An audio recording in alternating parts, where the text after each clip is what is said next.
which we have got in the year 2005. So let's begin with the introductory part and the objective of the act. So right to information, that means information का अधिकार कि जो Indian लोग हैं, जितने भी Indian nationality को belong करते हैं, उन लोगों के पास ये अधिकार है, राइट है कि उन्हें कोई भी information related to our nation जो है वो गवर्नमेंट से मांग सकते हैं, वो कोई भी तरीके का जो सवाल उनसे कर सकते हैं, but within a limit, means there is a specification particular is there, जिसके बिहाफ में ही आप जो है गवर्नमेंट से जो चीजें डिमांड कर सकते हैं। लाइक कौन कौन सी ऐसी चीजें हैं जो कि राइट टू इंफॉर्मेशन में आती है, कौन कौन सी जानकारी है जो आपको इस एक्ट के माध्यम से प्राप्त हो सकती है। So let's begin. It mandates timely response to a citizen who request for government information. What it say that it mandates, ये राइट क्या मैंडेट करता है, क्या बताता है कि a timely response to a citizen, किस बात का उन्हें रिस्पॉन्स दिया जाएगा अगर वो कुछ ऐसे रिक्वेस्ट करते हैं, जैसे कि अगर वो कुछ लीगल इंफॉर्मेशन, सिटीजनशिप की इंफॉर्मेशन या कोई भी ऐसी चीज जो उनके डेमोक्रेटिकल राइट में आती है, वो उनके राइट टू इंफॉर्मेशन में आती है, वो जो है आप गवर्नमेंट से वो इंफॉर्मेशन की डिमांड कर सकते हैं, वो आपको जानने का अधिकार है, वो आपको गवर्नमेंट ऑफिशियल्स के द्वारा बताई जाएगी। What is the objective of having this act? The objective is to empower the citizen to secure access to information. किस बात का empowerment दिया है इंडियन गवर्नमेंट ने ह्यूमन बीइंग को, जो इंडियन नेशनैलिटी की हैं, जो इंडियन लोग हैं, जो इंडियन पीपल हैं, उनके लिए उन्हें इस बात का अधिकार मिला हुआ है कि अगर कोई इंफॉर्मेशन है वो उन्हें एक्सेस करना चाहते हैं जो कि इंडियन नेशन से रिलेटेड है, under control of public authorities. See, under control of public authorities, promote transparency. Transparency इसलिए बढ़ाने की जरूरत है, लोग ट्रस्ट गवर्नमेंट में तभी करते हैं जब ज्यादा से ज्यादा चीजें उनके सामने क्लियर हो। जितनी ज्यादा चीजें like related to laws, policies जो भी जो लोगों के हित में बनाई जाती है, वो जितना ज्यादा अच्छे से हम क्रिएट करते हैं, उतना लोगों से अवगत कराना भी जरूरी है। अगर हम लोगों को इन्फॉर्म करते हैं कि ये राइट है, ये लॉ है और ये आपके बेनिफिट में बनाया गया है, इस चीज से आपको ये प्रॉफिट हो सकता है, तो वो चीजें लोगों को बढ़ाने से ट्रांसपेरेंसी बढ़ जाती है। आप लोगों को बताएंगे, वो ज्यादा ट्रांसपेरेंट रहेंगे इस मामले में कि गवर्नमेंट हमारे साथ क्या कर रही है, उस पॉलिसी से हमें क्यों बेनिफिट देना चाहती है, तो जो है कोहेसिवनेस बढ़ती है।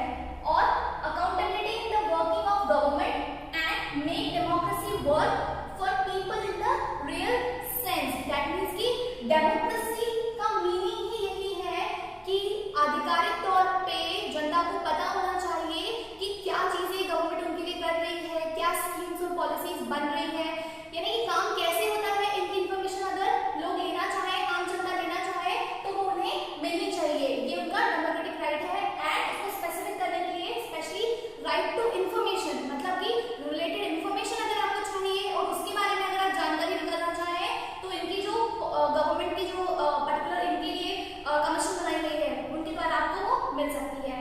The next is designation of public information officers. अब हम देख लेते हैं कि गवर्नमेंट ने कौन सा वो विभाग बनाया है जो आपका इन सब मामलों में मदद करेगा। तो सबसे पहले है central PIO, central public information officer. PIO is public information officer.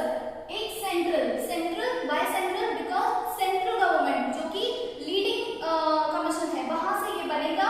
मैं आपको फर्दर ये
next one, which is the request for obtaining the information. Now, how a person can make the request for obtaining the particular information he or she wants. A person who desires to obtain any information under this act shall make a request in writing. सबसे पहले कि जिन्हें भी information चाहिए है, person को क्या करना पड़ेगा? इन कमीशन के पास जाकर वहां से सबसे पहले application you have to start the matter with a written application or electronic means. Here electronic means that means if you have login with the portal and उसके through भी अगर आप जाना चाहें, then you can go electronically or by writing an application or filling the form. This can be in Hindi or English or in official language of the area. Form की criteria में ऐसा कुछ नहीं है कि आपको इंग्लिश में ही लिखना है, हिंदी में ही लिखना है. आप आपकी उस एरिया की पर्टिकुलर किसी पॉपुलर लोकल लैंग्वेज को भी यूज कर सकते हैं, अदरवाइज हिंदी या इंग्लिश में यूज कर सकते हैं. Plus you have to submit the minimum charges which have been planned by the commission. जो गवर्नमेंट की चार्जेस है प्लस आपकी एप्लीकेशन है, you have to submit the whole of the thing to central PIO or state PIO, whoever is available in your area.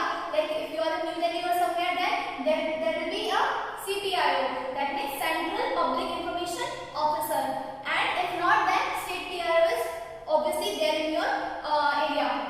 There also another person called the Assistant State PIO.